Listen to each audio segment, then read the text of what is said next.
Hey guys, it's Chris here, and in this video we're going to be looking at the 3 things I decided to purchase after getting a sit and stand desk. Now I didn't decide this after, I decided this while getting, so I recommend getting these before you get your sit and stand, just so that everything comes right on time in the mail. The first thing I got was a comfort sit and stand pad. Not sit and stand. I'm just standing on the pad the whole time. And the reason I went with this one specifically is the price wasn't too bad. I really wanted the movement pad from Uplift, but that was a little out of my price range. This one is $60.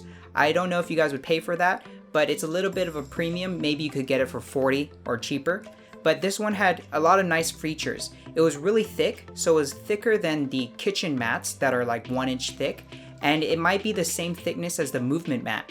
And this one, it has a little bit of that movement feature where you have mountains on each side of the mat and you have cliffs on the front and back, as well as texture to play around with. It also came with a orange ball so you could play with your feet. You can see it's a little black, so it has been used a little bit. I haven't been using it recently, but if I do want to go back to it, I just bring the ball back and there you go, you have something to fiddle with. It's definitely something that kills the fatigue versus standing on a regular surface. You can stand longer on this mat. So I paid $60 for it. I couldn't find any cheaper, but with Amazon Prime, I was able to get it within a couple days. Everything came on time. I give this mat a price to value ratio of 8 out of 10. I think it could be a little cheaper. It would go straight to a 9, but I wish it had a little bit of that movement feature. I would give it a 9 out of 10 if it was a little cheaper, maybe $40. But Amazon Prime, can't complain. It's a little bit cumbersome at times when trying to put my chair in. I do have to move it out of the way, or I don't push my chair in all the way, but it's not heavy, so it's not terrible to pick up and move out. The next thing I got was a headphone hanger. Now this was a game changer. I used to always use this headphone stand. It would be right on my table and I would have my headphones hanging. I could have quick access and easy to grab it.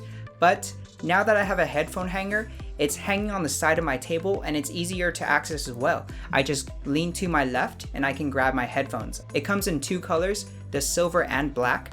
Now it is $10, I believe. It could be $8.99, but again, I give this headphone hanger a price to value ratio of 8 or 9 out of 10. It depends. I'm using both hangers. The silver one, I have it screwed on.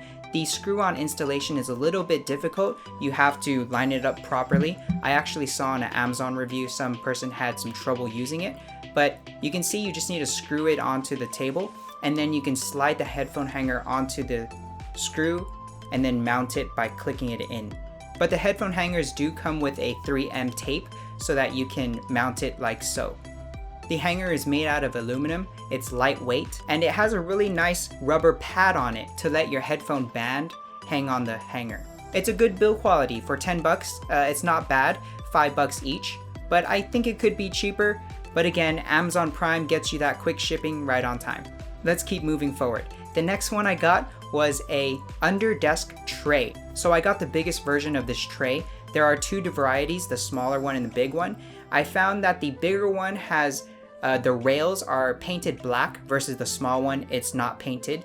So it's a black tray with a black rail, and I prefer this uniform look. It's a really easy to install. You just line it up under your table and you screw the screws in. It has a nice feeling when you push it in and lock the tray in place, but I have seen it get a little bit loose. It's a good quality build, the plastic is sturdy, well constructed. It can hold a lot of items, and it doesn't get in the way when I slide in my chair. I give this product a price to value ratio of 8 or 7 out of 10. I wish it had a little bit more features, maybe like a nicer railing system. That does it with this video. Thank you guys for watching. If you have any questions specifically on any of these products, let me know in the comments below. I'll be sure to answer them as soon as possible.